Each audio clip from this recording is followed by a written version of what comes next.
Buenas tardes, bienvenidos a la charla dentro del marco del ciclo Sudamericanas que coordinamos junto a Cecilia Oliveras.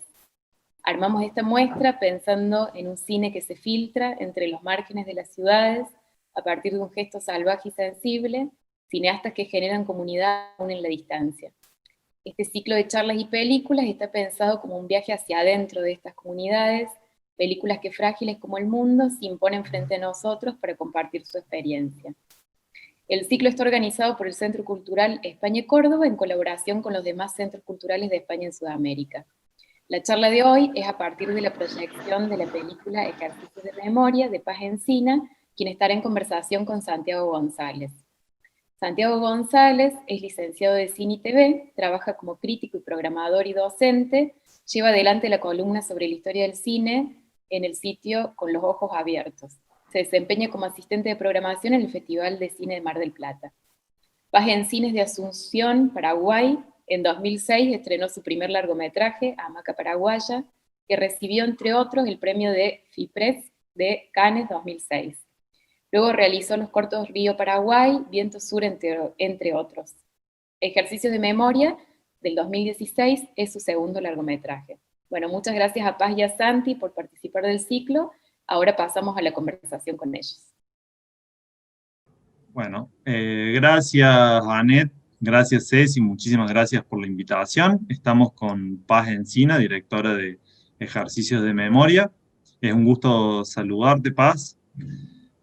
Quería comenzar con una pregunta. Es muy interesante que a lo largo de la película vemos a las voces desligadas de los rostros, algo que no es muy común, por lo menos en el cine más convencional, o en las formas de narración más ortodoxas, si quiere. Quería saber cómo habías pensado esta cuestión de las voces desligadas de los rostros y también un poco incluso la superposición de las voces.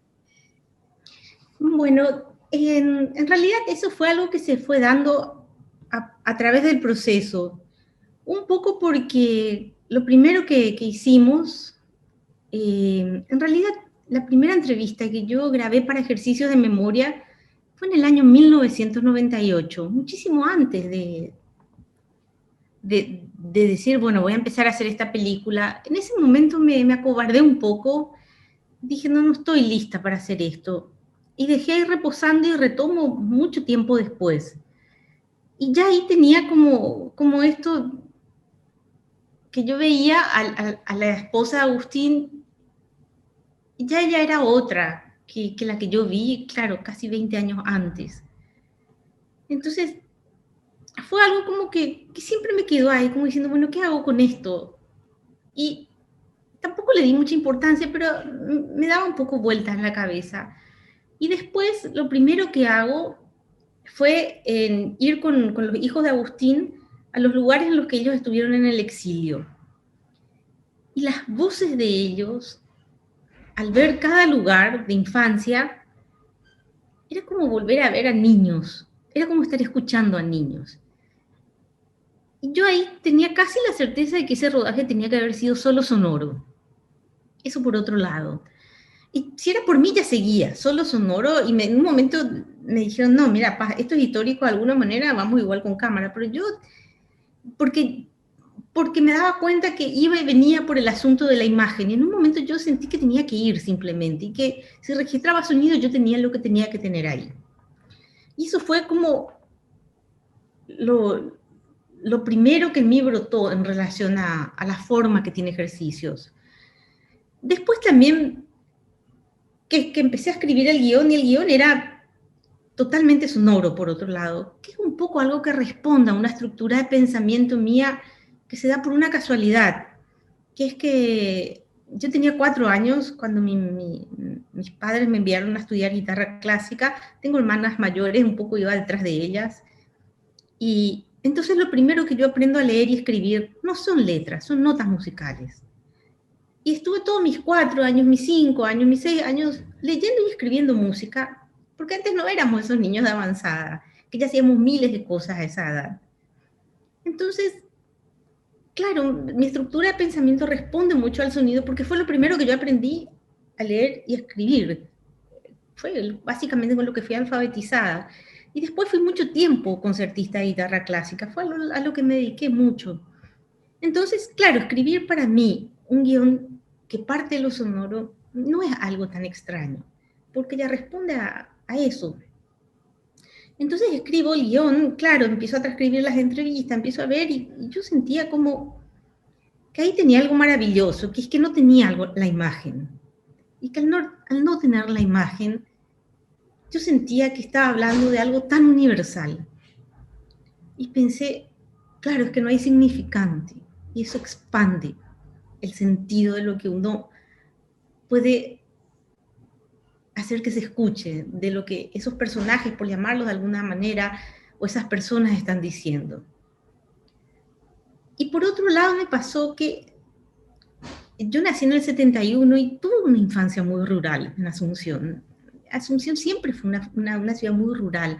Ahora está como un poco más de lavado de dinero, te voy a decir, más parecida a Miami, pero en realidad yo vengo de una posguerra, y cuando te digo posguerra, no te digo de algo tan lejano, una posguerra en la que peleó mi abuelo, te estoy diciendo, la guerra del Chaco, una revolución muy tremenda en la que estuvo mi papá. Por otro lado, soy la hija de un opositor, paso una dictadura a 35 años, yo tengo toda una infancia y una adolescencia en dictadura, siendo la hija de un opositor. Entonces vengo con una asunción así, de posguerra, de posrevolución, de dictadura muy rural. Irte al río, yo siempre vivía a 10 cuadras del río, no pasar por los baldíos, era una cosa muy rural, una cuestión de sonido, muy de gallina, esa fue mi infancia. No tuve una infancia así, cosmopolita, aunque sí nací en Asunción, pero eso no determinó algo así. Entonces, también me sentía como con mucha afinidad a todo lo que ellos contaban. Y ahí pensé, claro, es que esta fue nuestra infancia. Esto de comer una fruta, esto de estar ahí.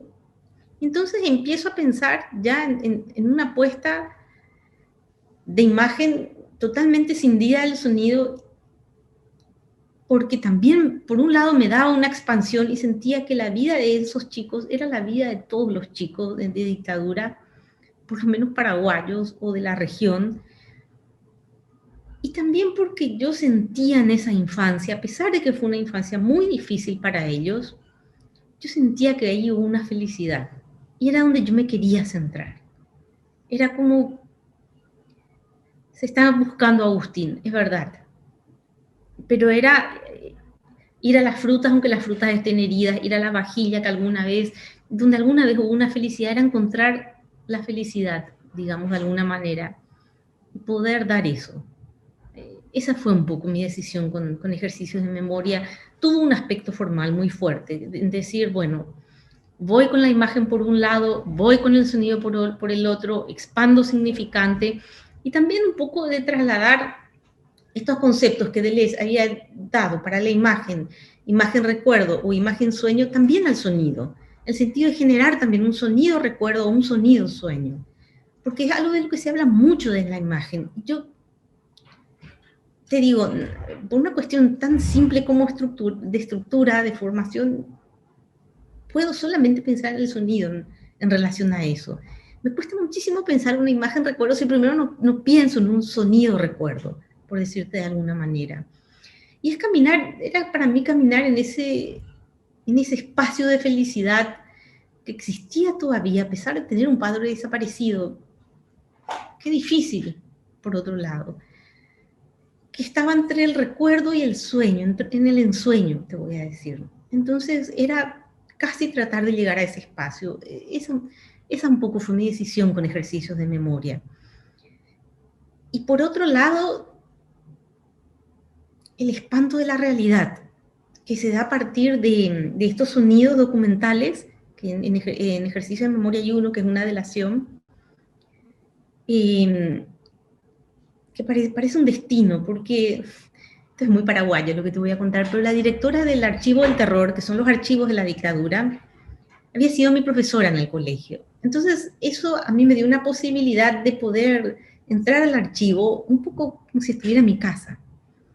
Y una vez me pidieron que haga una instalación para el día del desaparecido detenido, y encuentro una caja como de zapatos, te voy a decir varias, llenas de cassette, de cassette, de cassette, de cassette. Y digo, Rosa, ¿qué es esto?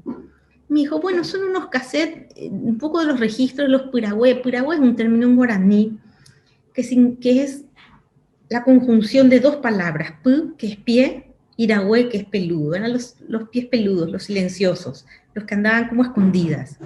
Me dijo, son los registros de los piragüe. Y yo le dije, pero esto ¿alguien conoce? Y me dijo, bueno, no, muy poco. Me dijo, se conocen más las imágenes del archivo. Yo empiezo a escuchar y claro, encuentro delaciones, encuentro interrogatorios, encuentro música, que supongo que habrá sido la música que ponían en esos espantosos momentos de tortura. Por otro lado, yo siempre viví a 3 cuadras de uno de los centros de detención y tortura más grandes y a 10 del otro. Imagínate lo cercano que fue todo para mí. Además de que cada 15 días había una redada en mi casa, eso además, que siempre había un guardia controlándonos, eso además. Y empiezo a escuchar todo eso y me vuela la cabeza. ¿Y sabés lo que sentí? Sentí que era lo más brechtiano que habías podido escuchar así realmente. Dije, esto parece terror y miseria. Esa fue mi sensación. Y entonces, claro, ya poner las fichas, no sé, a veces pienso que si hubiera puesto fichas, y esos sonidos de interrogatorio y delación, yo hubiera hecho otro largo también, por otro lado pienso. Pero bueno, traté como de encontrar una conjunción en relación al tema de Agustín, ¿verdad? Que era, por otro lado, que fue un punto de partida para mí. Y un poco eso, un poco por ahí sale todo lo que fue ejercicios de memoria, que por otro lado es también como el fruto de mi estadía en el archivo de 5 años, porque yo viví la dictadura, pero yo quería que la dictadura fuera para mí también un objeto de estudio. No quería que fuera solamente una vivencia, digamos. Entonces me fui al archivo, me vi todo el archivo, escuché todo el archivo, estuve como muy abocada a eso. Y eso es un poco ejercicio de memoria. Bueno, abrís muchos puntos muy interesantes y que quería tocar en esta respuesta. Así que vamos a tratar de ir por partes, porque realmente decís muchas cosas. Sí. ¿Cómo? Que te dije 1000 cosas, me parece. No, pero está perfecto porque muestra como un escalonamiento de ese pensamiento y de todos esos aspectos que la película uno quizás lo ve como algo homogéneo y se da cuenta que uno puede desgranar un montón de cosas, entonces me parece re interesante. Así que si me tenés paciencia te voy a preguntar sobre varios puntos que tocaste, pero creo que se puede ahondar incluso un poquito más. Ya te había leído diciendo este comentario y me parece muy interesante cuando decís que encontrarte con el archivo del terror te parecía algo brechtiano. Y quería saber si podías como ahondar un poquito sobre eso, pensando quizás además que hay gente que puede estar viendo esto que quizás no conoce el concepto. Bueno, primero te cuento un poco qué son los archivos del terror para nosotros. Stroessner cae en el 89 por un golpe de Estado que hace su consuegro, que era su mano derecha, por otro lado, su hombre de confianza, que era la única persona que lo podía sacar. Lo saca su consuegro y después de 35 años. Esto a principios del 89. Y a fines del 91, antes de unas elecciones, y un poco se presume que por un ajuste de cuentas, aparecen en una comisaría cualquiera todos los archivos de la policía hechos durante la época de la dictadura. Todas las fichas, todas las entradas y salidas, todas las fotocarnet que te puedas imaginar, todo tipo de control en los velorios, en las iglesias, en las marchas, todo lo que te puedes imaginar. Y a eso se le llama archivos del terror. Cuando leí Terror y Miseria, que eso es algo muy, muy fuerte que tiene Brecht, ¿no? Que uno lee La Cruz de Tiza, por decirte. Y parece que están hablando de uno. Cuando esta mujer sabe que es su novio, su pareja, uno de los controladores, que tiene que rozar a un hombre con una tiza y grabar una cruz en el otro para que sepan a quién tienen que agarrar, te cuenta una vulnerabilidad tal de la condición humana, y que después se va su novio y ella le dice a la cocinera, por favor, mírame si es que yo no tengo la cruz atrás de tiza. Es tan fuerte, porque en realidad vos no sabías si te iba a delatar tu tío, el amigo de tu papá. Te vas a reír, pero no sabías si alguien que se iba a mi cumpleañitos, un payaso o alguien, era quien iba a ser el delator, o un mozo, no sabías quién. Nosotros siempre nos criamos con esto de no tener que hablar ni con el chiclero que estaba a la salida del colegio. Siempre así, con esa cosa así, muy, no hablar con nadie, no decir nadie, con esa vulnerabilidad. Eso sobre todo, yo te puedo hablar del distanciamiento, te puedo hablar de una cantidad de cosas, pero yo lo que sentí cuando leí Terror y Miseria es esa vulnerabilidad que vi tantas veces durante la dictadura, esa cuestión vulnerable. Incluso en algún momento muchos creen que quien entregó a Agustín fue el hermano de su mujer, que por otro lado creo que fue diputado durante la dictadura y director de una de las hidroeléctricas, que no es un cargo menor en Paraguay. En Paraguay el director de las hidroeléctricas son los otros presidentes de la nación más o menos que existen. Y eso fue lo que yo sentí, o sea, sentí esa... Porque, ¿sabes? Esto no lo explico en ejercicios de memoria, está así en uno de mis cortos, que la delación que pongo en ejercicios de memoria delatan en realidad a uno de los hermanos, ahí dice, es el hermano de Apolonia Flores, que fue una niña baleada durante la dictadura a los 10 años, pero creen, yo estuve averiguando quién era el hombre que delató, estuve como preguntando, yendo y viniendo, y creen que es uno de los tíos de Apolonia, por otro lado. No te puedo certificar que esto es así, pero por la voz es lo que calculan, por el guaraní cerrado, Y también algo que muestra mucho Brecht en Terror y Miseria son las estructuras, digamos, desde un poder muy fuerte, ¿no? Esa cosa de la convivencia ya con el horror, ¿no? Y sentí que tenía eso en mis manos. Eso es lo que sentí. Cuando escuché esos sonidos, sentí quizá el mismo espanto que sentí cuando leí Terror y Miseria. Eso fue lo que me pasó. A tal punto que hice así 3 cortos muy rápidos, así, porque tuve esos sonidos y tuve esas fichas. Mira, además me pasó algo tan fuerte al ver esas fichas, que es que Santiago, yo no tenía ni que leer mucho quiénes eran. Yo les conocía. Uno había sido mi profesor en la facultad, o el amigo de mi papá, o el papá de mi compañera. Hay gente a la que reconocía por la mirada. Miraba y decía, no, pero este es el abuelo de fulano de tal. Claro, Asunción también es una ciudad muy chica. Mira qué joven era fulano, mira. O sea, fue todo tan familiar por otro lado, espantosamente familiar ir a ese archivo, que no sé, es como si hubiera visto entre la gente que conoce a miles y miles de personajes de terror y miseria. Un poco eso es lo que me pasó. Sí, pensaba en estos cortos que mencionás y en Arribo y en Familiar, justamente vemos estos archivos de 2 casos eh, que comentás, uno de ellos de la niña de 12 años baleada durante la dictadura, y también en ejercicios se repite que vemos el testimonio tomado en una comisaría y vemos distintos expedientes, pero sucede algo muy interesante, que es que una vez que termina ese testimonio, la imagen se queda con esos expedientes y, como en los cortos, el archivo se convierte como en un terreno de exploración y es material estético, por lo menos está pensado de manera estética. Y la pregunta mía era, ¿cómo pensar esa documentación de manera estética? Bueno, ahí sí está ese distanciamiento brechtiano, ¿verdad? Que prácticamente es un distanciamiento terapéutico, te voy a decir. Así como el terapeuta tiene que tener una distancia, yo también por eso me fui y dije, bueno, para mí el archivo tiene que ser un objeto de estudio. Tiene que ser algo, de alguna manera también, racional y cartesiano. Y creo que fue un poco por ese movimiento que que tuve así racional hacia el archivo, porque en un momento, claro, lo primero es afectivo, después es pasional, y después en un momento decís, no es por acá, eso también fue algo que sentí, no es por este camino.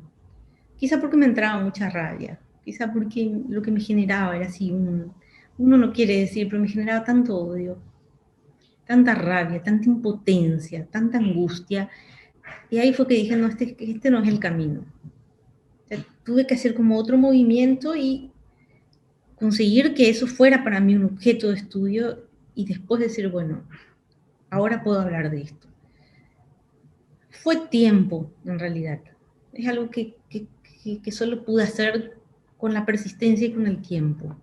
Lograr que eso se convirtiera para mí, no sé si en un material estético, pero sí en un material de relato, ¿verdad? Donde más allá de mí eso pueda hablar solo y contarse, digamos. Vuelvo a la pregunta anterior, que es interesantísimo lo que contás de cómo pensaste quizá primero la película desde el sonido. Y eso me abre muchas preguntas en el sentido que nos decías, bueno, a partir de eso, de tener primero las grabaciones, eh, pensaste la puesta en escena.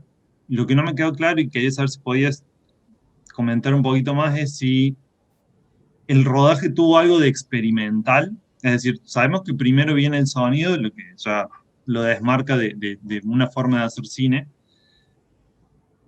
pero me preguntaba si eso, el rodaje tuvo algo de experimental y de encontrar las imágenes ahí, o realmente una vez que escuchaste todo, se te vinieron las imágenes. Y por otro lado, tiene una gran musicalidad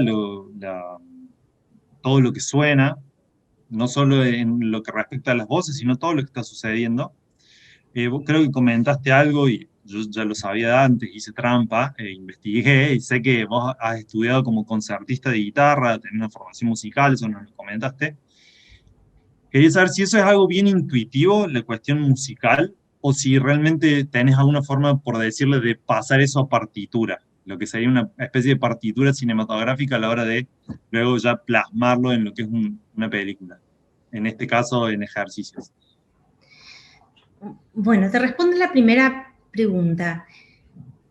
No era una intención que el rodaje tenga algo experimental, pero finalmente resultó así. Yo había escrito una puesta en escena, en ese sentido soy como muy rigurosa de alguna manera. Ahora, esa puesta en escena después no pude realizar porque no había presupuesto, porque ya era como todo muy caótico, muy desordenado, pasaba tiempo, yo ya estaba en la locación, pero bueno, no se podía filmar esto, lo otro, y en un momento estaba Emiliano Torres, que había sido mi asistente de dirección, que fue algo maravilloso en mi vida. Él y Matías Mesa fueron dos grandes amigos en ese momento. Porque en un momento le dije a Emiliano, le dije, yo ya quiero filmar. Le dije, no. Y me dijo, mira, yo te diría, quedémonos acá y ve qué hay. Y yo dije, bueno, voy a ver qué hay. Y simplemente empecé a mirar y a encontrar unos niños y ¿qué van a hacer? Y ahora nos vamos a juntar guayaba, ¿me puedo ir con ustedes? Sí. ¿Y ahora qué van a hacer? Nos vamos a sacar moquillo al caballo. ¿Y me puedo ir con ustedes? Sí. ¿Y ahora qué vas? Y estaba todo el día entonces con esos niños y esos adolescentes con los que fui recorriendo prácticamente todo empedrado, que fue la localidad donde grabamos, en Corrientes. Y yo iba bocetando con el iPhone, con un iPhone. Y en un momento llegaba a las noches y decía, esto sí, esto sí, esto sí, esto sí. Vos sabés que tengo un editado en paralelo de lo que boceté y después cómo lo hice con Matías. Me da una emoción muy grande, porque Mati miró, casi te diría que se estudió paso a paso cada boceto que le pasé, y después agarramos y fuimos. Y entonces la única puesta en escena que te diría que se pensó y se hizo fue la casa. Después el resto es prácticamente documental, que eso es algo también que me daba una gracia interna, te voy a decir a mí, porque dije, claro, fue para mí documentar la vida de estos niños, porque esa escena de los caballos no se me hubiera ocurrido ni en mis mejores sueños. Fue porque estuve con ellos, vi y me apareció, ¿entendés? No sé, como si fuera una epifanía, fue algo que vino. Y me da una emoción cuando me acuerdo y y un poco ese caminar por el monte, y también esos niños de monte y esos niños de río, porque solamente un niño de río puede entrar con esa frescura al río, solamente un niño de monte puede estar con esa frescura en el monte. Y un poco fue de alguna manera experimental en ese sentido. Fue un poco eso, y claro, uno dice experimental, pero está con Matías Mesa, también que simpática, porque la cámara es preciosa, y porque Mati tiene como un don en esa cámara. Yo de hecho creo que Matías tiene una cámara de autor, que tiene una cámara que no tiene nadie más, que hace movimientos que yo no los vi nunca, nunca más. Que le pregunté una vez, le pregunté, pero vos cómo haces este movimiento, y me dijo que lo podía decir, me dijo, es que yo practiqué Tai Chi, me dijo. Me dijo, entonces, porque claro, tiene movimientos así, que va un poco así, claro, tiene una muñeca prodigiosa y un cuerpo también que acompaña mucho a lo que él hace, y fue muy, muy precioso para mí, porque es experimental, pero por otro lado estás con una persona con tanto prodigio como Matías y también como Emiliano. Emiliano tiene una mirada, Emiliano ahora es el productor de mi tercer largo, y es una persona, no sé, que es genial tenerla al lado, porque él es un tipo que te dice, mira, ponete al plano, saca 10 cuadros, y yo no sé cómo tiene esa mirada, pero tiene. Entonces, claro, estuve con dos personas con miradas muy prodigiosas al lado mío en algo que sí es experimental, pero por otro lado no lo es. Entonces, fue para mí una experiencia, hoy retroactivamente, en ese momento me asusté mucho y me angustié mucho, porque yo tenía todo. Hamaca fue una película que yo filmé con la banda de sonora hecha y dos personas haciendo una coreografía, con una precisión meridiana. Entonces, de repente, estar en ejercicios fue para mí como, no sé, como si me soltaran a los lobos. Era vertiginosísimo, era para mí. Y además que yo quería mover la cámara y que yo quería, pero claro, fue en tuve mucho miedo, pero no sé, estuve muy bien acompañada también.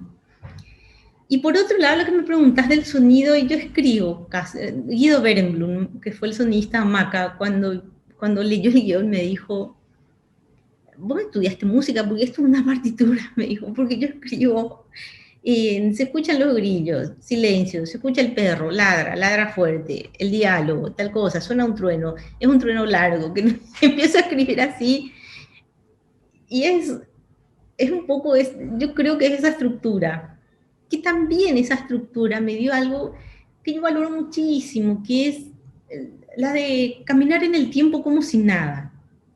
La música tiene eso un poco, te da un compás, pero hay una negra y vale 4 tiempos, y que convive con una redonda que vale 2, y con una corchea que vale 8. Entonces hay tiempos todo el tiempo entrecruzados. Y esa entonces, no sé, esa cuestión de moverse en el tiempo es algo que yo creo que me dio la música también. Y hay contrapuntos, hablando también en términos musicales, contrapuntos, si se quiere, desde el concepto, en el sentido de que vemos a estos niños que son muy inocentes y por otro lado escuchamos lo que serían en una posible interpretación sus versiones adultas y cuentan cosas tremendas.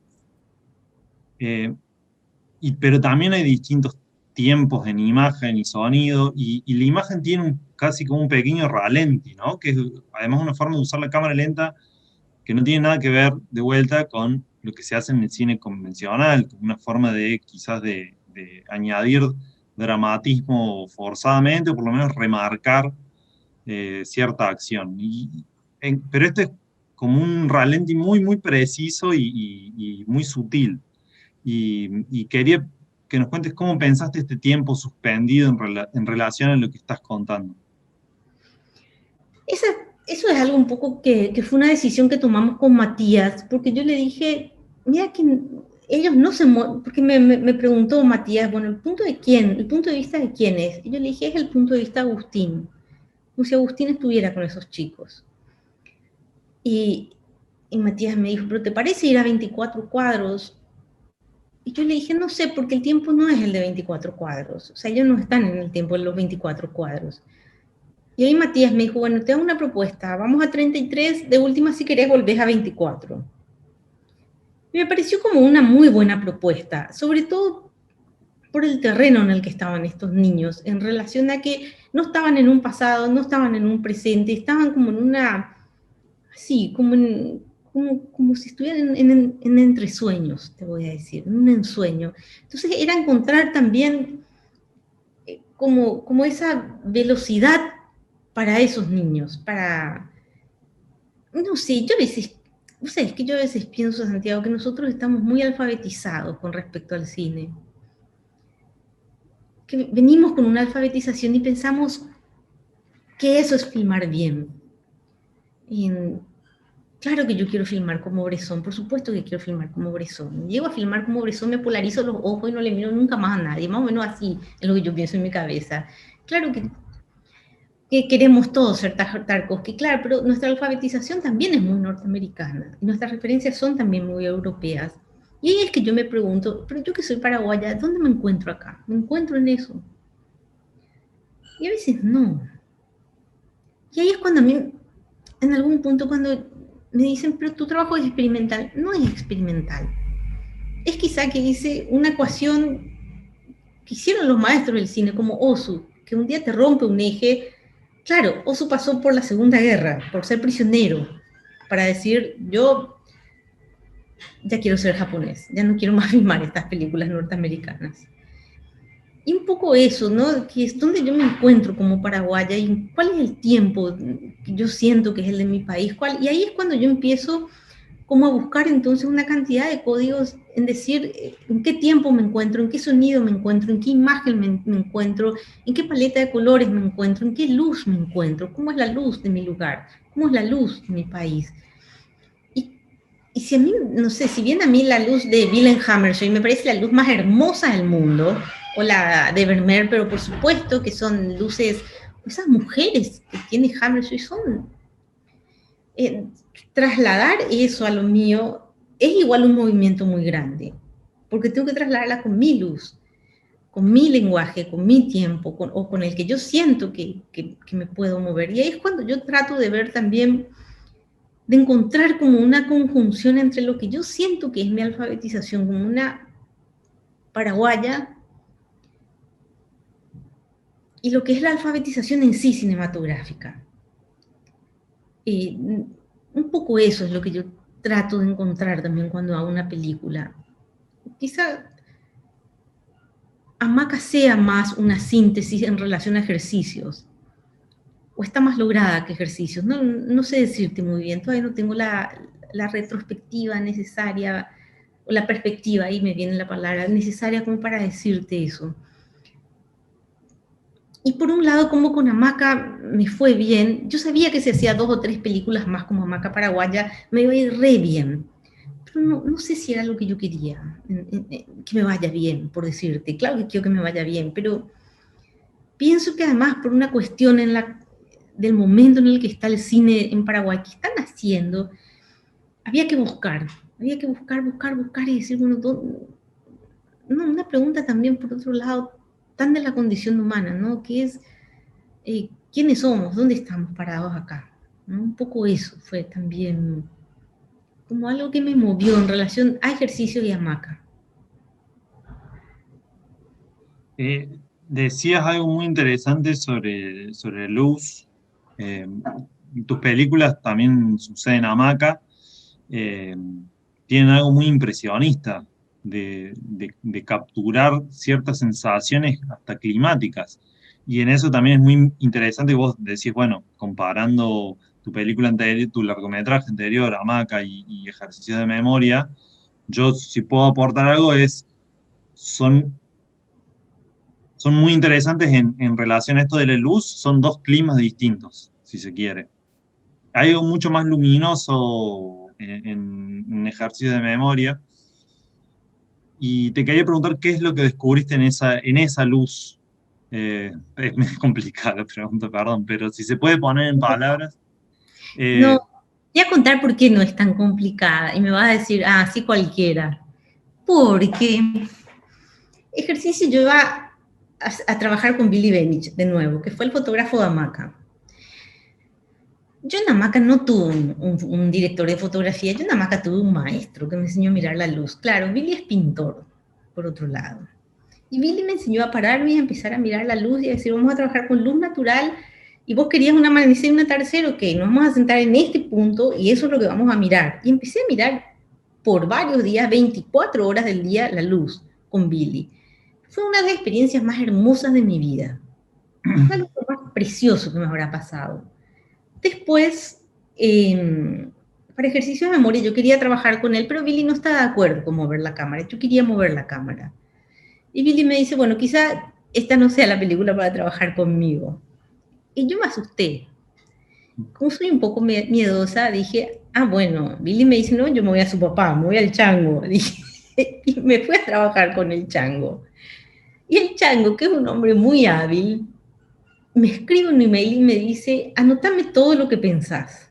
Día a día, anotame. Y yo empiezo a hacer una cantidad de notas que son unas correspondencias preciosas que tengo en mi vida con el chango, donde el chango en realidad lo que me hace es hacer mirar la luz. Y empiezo a hacer unos estudios de luz, sobre la luz del Paraguay. Y ahí me di cuenta que pensaba también en esos códigos. No sé muy bien si porque en mucho tiempo fue también mi referencia en relación a que en un mundo rural vos tenés la referencia de la luz y la oscuridad. La luz eléctrica fue algo como que existía ya cuando yo estaba, pero era algo que se cuidaba mucho, cuando se iba a prender la luz, cuando no, por miles de motivos, en realidad. Y empiezo a hacer una cantidad de estudios de luz que los tengo compilados, están en, creo que en mi sitio de Vimeo o en mi sitio de Instagram, no sé bien. Un poco claro, con el chango, que después tampoco pudo estar en la peli, y voy ahí a Mati, pero yo a Mati ya voy con todo un estudio hecho con el chango. Y ahí yo con Billy, con el chango, realmente aprendí a mirar la luz, aprendí a asentar eso que yo tenía dentro mío en relación a la luz, y hay algo que yo llamo, y también asentar algo que yo llamo el sonido de la luz, digamos, ¿no? De cómo ir ubicando estos sonidos en relación a la luz del espacio en el que estoy. Y fue un poco de la mano de ellos dos, que fue algo tan privilegiado en mi vida, tan precioso. Hay una construcción en mi casa y vas a escuchar un ruido. Ah, no en mi casa, al lado, en la casa al lado. A mí por lo menos se me escucha despacio, así que no te preocupes. Bueno, y entonces por eso y también porque yo ahí también me volví, me sentí como valiente para decir, bueno, yo voy a armar el mundo visual de mis películas. En realidad yo ya lo había hecho con Hamaca, pero yo en Hamaca tuve a dos compañeros también muy grandes, Billy Benich y el director de arte, que es uno de los artistas más importantes acá en Paraguay. Entonces, claro, fui como muy... Ahora, en ejercicios ya tuve mucho la mano del chango ahí puesta, en ese sentido. Y en EAMI yo creo que no sé, entré con mucha claridad en relación a la óptica que yo quería usar, en relación a la luz que yo quería. Ya fui como más segura también en esta última. Y ahora, no sé, es como una seguridad que voy tomando también. Y cosas que, no sé, que fui entendiendo también en relación a ver a otros directores trabajar. De decir, bueno, no, yo quiero trabajar así. Yo quiero tener esta seguridad. Pero sobre todo yo creo que ese trabajo en relación a la luz se dio a través de lo que pude vivir con Billy y de lo que pude vivir con el chango, que fueron, Billy me enseñó mucho a mirar la luz y el chango a estudiar la luz. Entonces fueron como dos cosas tan maravillosas que quien pudiera. Entonces por eso también la luz de mis trabajos es algo que yo tengo ya tan impregnado en mí, ¿verdad? También. Hablando de la musicalidad, del espacio, hablando de lo que venís desarrollando de la luz, me hace pensar en cómo es una traducción muy personal de cierta idea de idiosincrasia. Y también eso me lleva a pensar la idea de tradiciones. Entonces, por ahí quería saber cómo pensás vos o te pensás en relación a una tradición paraguaya en cuanto al cine, si es que le encontrás vos el vínculo entre la tradición del cine paraguayo y lo que haces vos, y si no, de la expresión artística en sentido amplio de tu país. Mira, Santiago, yo en Paraguay recibo algo que por un lado es una condena y por otro lado es la libertad, que es que prácticamente los directores de mi generación no tienen pasado cinematográfico. Nosotros tuvimos en 35 milímetros en el 70 y algo, 76, 78 más o menos, una película que se llamó Cerro Corá, sobre la guerra de la Triple Alianza, financiada totalmente por el régimen de Stroessner, en la que en los títulos finales sale su nombre y el de todos sus generales como asesores de la película. Actuaba actuaba una de las hijas de uno de los peores represores del régimen. Y por otro lado, lo que se filmaba en 35 era el dictador, para pasar en todos los noticieros o antes de todas las películas. Paralelamente a eso se hace solamente otra película, que yo pude verla recién en el 2013-2014, que se llamó El Pueblo, y fue una película que se censuró. El mismo director la perdió, prácticamente al propósito. Y entonces no tenemos, es muy difícil pensarme en relación a una tradición. Además también en un país que es muy complejo, porque tiene como una población muy fuerte urbana, rural y por otro lado indígena. Entonces también esta cuestión de qué es ser paraguayo es algo tan difícil, porque las tres poblaciones que habitan, no sé ni si decir este territorio porque me da vergüenza en relación a la población indígena, ¿verdad? Pero digamos como este marco de tierra, son tres poblaciones muy indígenas. Mirá, muy indígenas, qué lindo lo que dice, lo que dije inconscientemente, muy distintas te iba a decir. Porque en realidad te dije muy indígenas porque nosotros hablamos guaraní, venimos de una eh, sangre indígena, hablamos una lengua indígena, por ahí no queremos ser indígenas, o la mayoría de la población paraguaya no quiere ser indígena, eso puede pasar. Pero nuestra estructura, la comida es muy indígena, es todo muy indígena en nosotros. Entonces es muy difícil pensarme desde el lugar de una tradición. No sé si me pienso desde una tradición, sino como desde qué puedo yo traducir desde mi entorno a lo que hago. Un poco así también pienso. Claro que hay estudios hechos en relación, pero yo vengo, no sé, soy muy hija de una dictadura. No se podía leer nada, no se podía tener nada, no podía ejercerse pensamiento. De hecho, vengo de una generación a la que se prohibió hablar guaraní. Imagínate lo que te digo. O sea, hay toda una franja, que es mi generación, que no habla muy bien guaraní, porque estaba prohibido. Claro, era imposible que eso desaparezca, pero no podías hablar, porque era como presentar esa parte más pobre del país, y en realidad, en Paraguay los comerciales son en guaraní, cuando vos querés expresar lo que verdaderamente sentís, generalmente decimos en guaraní, tanto algo lindo como un agravio en guaraní puede ser terrible para todos nosotros. Y entonces, me pienso un poco desde eso. No sé, Maca, ¿por qué fue en guaraní? Yo pensé, son dos personas que están en el fin del mundo. Y claro, dos personas que en Paraguay están en el fin del mundo solo podrían hablar guaraní.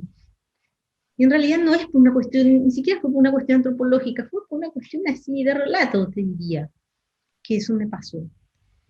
Pero, por otro lado, son dos personas que están medianamente, si te tendría que decir un tiempo, te voy a decir entre fines de 1930, 1940, pero se visten igual que hoy. En el campo la gente se sigue vistiendo de esa manera, sigue viviendo de esa manera. No sé, yo tengo acá mi tereré, ¿entendés? O sea, de alguna manera vivimos así. O sea, seguimos con esas mismas estructuras y un poco a partir de esas estructuras es que yo y creo que un poco toda mi generación en relación a otros directores tratamos de pensarnos así, no tenemos un pasado cinematográficamente hablando. Es muy interesante cómo todos, todos tus trabajos tienen relación con lo bucólico. Y vos mencionabas algo al principio, hablando de relacionar por lo menos ejercicios con ciertas vivencias tuyas. Ahora es muy interesante porque por lo general lo bucólico se lo relaciona con un lugar de escape, por ejemplo. Y en tus películas nunca hay escape de la historia con mayúscula, ¿no? No. Entonces me parece súper interesante esa relación y ahí también tenemos un contrapunto. Y quería saber cómo lo pensaste vos en relación al paisaje y en relación a justamente quizá preconceptos que tenemos de lo bucólico o de lo rural. Y es un poco, es algo muy personal, ¿verdad? Lo que te voy a decir, pero yo siento que es un poco nuestro carácter, o por lo menos es mi carácter. Pero te voy a decir que la mayoría de cosas que yo escribí, no es que vinieron nomás así en mi cabeza, son parte de cosas que yo escuché. Por ejemplo, hay una, te voy a decir un par de frases de hamaca, no sé, no quiero oscurecer en la hamaca. Es una frase muy dicha en Paraguay, que es, alguien se va y te dice, no quiero oscurecer en la calle, es como que no quiero tomar el colectivo tarde, quiere decir eso, porque me pueden robar, porque es una cantidad de cosas que se dice, no quiero oscurecer ahí. Y por otro lado, no quiero oscurecer para nosotros tiene la connotación de no me quiero apagar, no me quiero morir todavía, no quiero oscurecer todavía. Eh, Mi papá tenía mucho de eso también. Eh, y por otro lado, hay una frase que es tremenda, es tan simple, pero es tan tremenda, y esos personajes dicen todo el tiempo que es, ya no hay más nada que hacer. Y eso sí, quizás algo que en algún momento me cruza a través de una vivencia personal, de que, no sé, te cuento así, no quiero llevar esto a un espacio tan triste, pero claro, nosotros somos 5 hermanos, mi hermano menor tuvo un accidente, tenía 23 años mi hermano, y queda paralítico. Yo no podía creer que mi hermano no iba a caminar nunca más. Me llevó mucho tiempo aceptar la situación, ni te digo a mis padres, que ya eran grandes. Y yo veía a mis padres todo el tiempo sentados en el mismo lugar, tratando de encontrar una salida y diciendo ya no hay más nada que hacer, porque ya habíamos hecho todo, ya no habíamos hecho ya no habíamos ido a tal centro, al otro, aquí, allá, Estados Unidos, no sé qué, no sé cuánto, no había forma, no iba a caminar más. Y es así, como conocer ese punto que es peor que el de la muerte. Es el cercano a la muerte, pero no es la muerte. Era conocer así, como esa angustia espantosa, que parece infinita. No es, pero parece. Y es un poco eso lo que tiene Hamaca, pero que yo también traslado como a una situación país. Porque yo siento, no sé, o por lo menos según lo que yo tengo como convicción ideológica, veo a Argentina que alguna vez tuvo un Néstor o a una Cristina y digo, pucha, qué envidia. O a Bolivia, ese primer Evo, y envidio, y a Brasil con Lula. Nosotros no nos pasa. Está Lugo, lo rajan, un golpe de Estado a los 3 años, chau, fuera. Y hoy está el presidente, el hijo del secretario privado de Stroessner. Es nuestro presidente de la República. Entonces, no es que parece no haber salida, no hay salida. En las comunidades indígenas, uno sabe si la gente muere de hambre o de COVID. O sea, es tan triste, tan duro de repente es, que uno quiere, no sé, irse, y parece que no encontrás una salida y te queda como esa cosa bucólica, esa cosa nostálgica, esa cosa tan triste también a veces. No sé, esto nunca es triste, la verdad, lo que no tienes remedio, es un poco eso. Te queda así esa sensación. Un poco eso.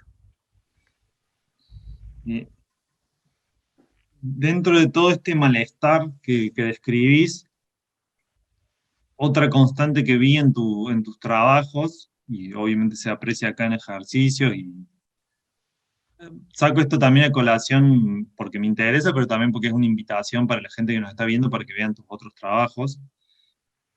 Pero vuelvo, perdón. Dentro de todo este malestar que describís, siempre aparece la figura de la familia. y es como algo muy central para los personajes. Incluso tiene que ver con tu historia de familia. Quería saber cómo pensaste esta constante en todos los trabajos. En realidad es algo que tengo del decir de un teórico paraguayo muy importante, Ticio Escobar, que dice: el Paraguay es un país profundamente endogámico. Un poco parto de ahí, por un lado. Y por otro lado, yo estudié cine en la FUC y mi tesis de licenciatura fue mira, qué casualidad, o no, el silencio como soporte dramático en historias de Tokio.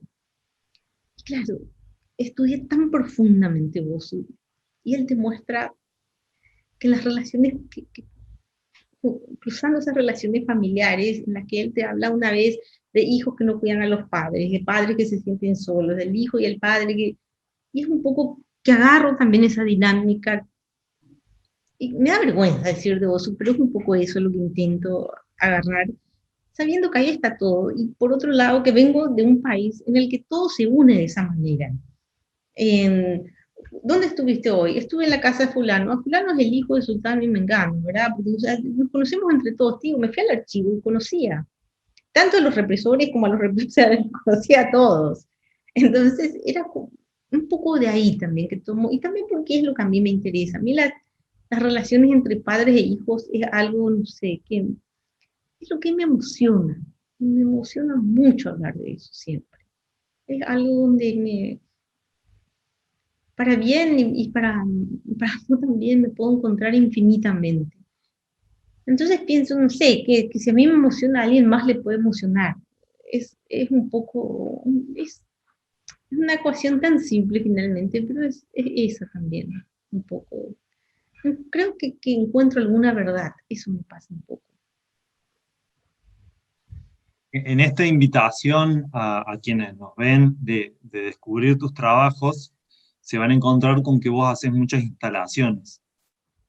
Y pensando cómo lo que hoy se puede llamar videoarte o muchas instalaciones tienen mucho que ver con el lenguaje del cine, pero son otra cosa, quería que nos cuentes cómo pensás vos a la hora de decir, bueno, esto corresponde a una instalación y el espacio de un museo, y esto corresponde a un video que se comparte en internet, cosa que también has hecho, y esto corresponde a una sala de cine.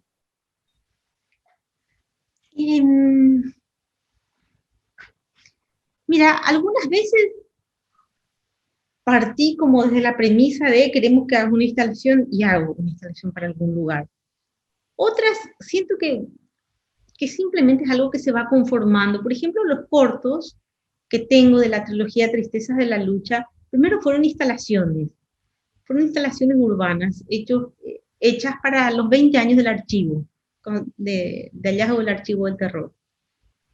Y hice en los mismos centros de detención, hice estas intervenciones urbanas y otras en el río, donde se proyectaban en el río las fotos de los desaparecidos, a una escala gigantesca, me acuerdo. Y un poco nacen primero como instalaciones y después son cortos, o después van a un largo.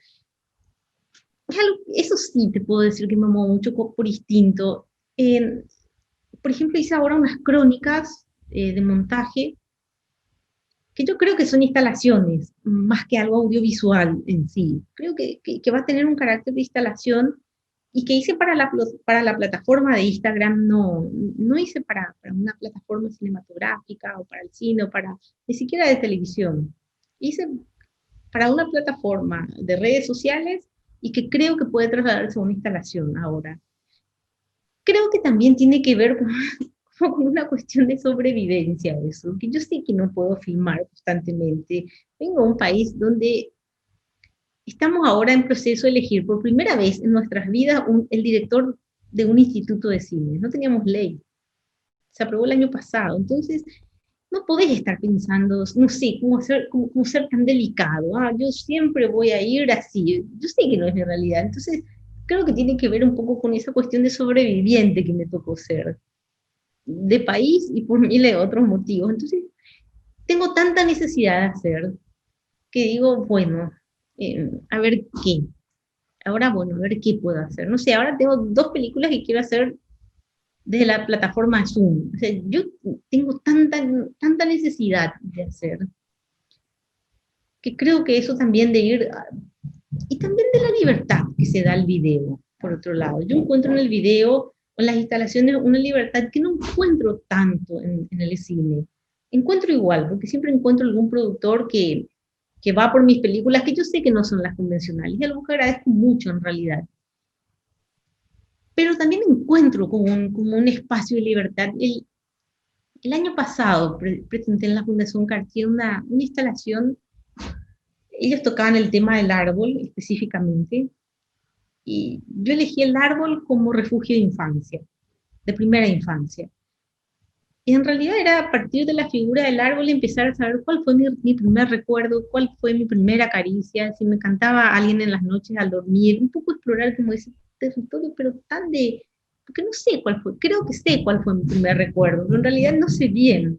No sé si mi mamá me acariciaba cuando yo era chica, no lo sé. Y un poco explorar como todo ese universo tan sensorial, y es una libertad que tuve en esa instalación. No sé si la podría haber tenido en el cine. Y es un poco por eso que voy también. ¿En qué territorio me puedo mover para empezar a buscar esto? Bueno, Paz, te hago una última pregunta ya que ya estamos llegando a la hora que nos dieron generosamente para charlar. Y pensaba cómo el ejercicio de memoria es un ejercicio de reiteración, ¿no? Obviamente la memoria siempre hay que investigarla y hay que explorar y se puede ampliar, se puede transformar. Pero está la idea de reiterar, ¿no? No tenemos que olvidar, entonces hay que reiterar. Sin embargo, tu trabajo es un trabajo de creación, ¿no? Entonces quería que nos digas cómo pensás el cine como ejercicio de memoria, que tiene este título tan elocuente tu película. Mira, vos sabés que cuando una de las primeras veces que me fui al archivo y vi esas fichas, pensé, qué fuerte es la historia que cuenta esto, qué fuerte el enunciador de quien no enuncia esta historia, porque en definitiva esa era una historia contada por el represor. Esos archivos fueron hechos por el represor, esos audios fueron grabados por el represor. Ahora, al hacer yo mi ejercicio, puedo hacer que eso se dé vuelta y decir lo que yo veo ahí. Que en ese sentido me parece tan hermosa la palabra video, ¿verdad? Esto que viene la primera persona del presente indicativo latín, que es yo veo. Y es un poco eso para mí, hacer el ejercicio de memoria, es decir, que yo veo cuando veo lo que ya se ha visto tantas veces. Porque probablemente quien armó esa ficha en la que estuvo Agustín y que después desapareció, y donde estaban sus documentos de identidad, quiénes eran sus hijos y sus fotos y todo, no veía las cosas como yo veía, o sea, seguro que no. Seguro no veíamos las cosas de la misma manera. La persona que armó esos documentos era también la que miraba cuando yo tenía, no sé, 6, 7 años y salía a irme al colegio. O iba y revisaba mis juguetes, o iba y tocaba mis cosas, no sé, cada 15 días en mi casa. Bueno, para mí la posibilidad de hacer un ejercicio de memoria a través del cine es decir, bueno, ¿qué es lo que yo veo? ¿Y qué es lo que yo siento, en definitiva? Bien. Te agradezco mucho esta Gracias a conversación. vos, gracias a Me, vos, qué linda. estoy de acuerdo, me encantó tener esta charla con vos. Yo le agradezco nuevamente a Anet y a Ceci y al Centro Cultural España Córdoba. Y te doy, no sé, la palabra si querés decir algo más. Yo les quiero agradecer, Santiago, también a vos muchísimo por esta charla y al espacio tan lindo, en verdad, a Ceci y a Net, no sé, que es como un espacio para, no sé, para volver a encontrarse, ¿verdad? No lo mismo. Muchas gracias. Bueno, ojalá así sea. Muchísimas gracias, Paz. Gracias a ustedes. Muchas gracias, Paz y Santi, por la participación en la charla. Para quienes aún no la vieron, Ejercicios de Memoria estará disponible en la web del Centro Cultural hasta la medianoche. Hasta el 7 de diciembre, todas las semanas podrán ver películas de 7 países y escuchar a referentes de la comunidad cinematográfica de este lado del mundo.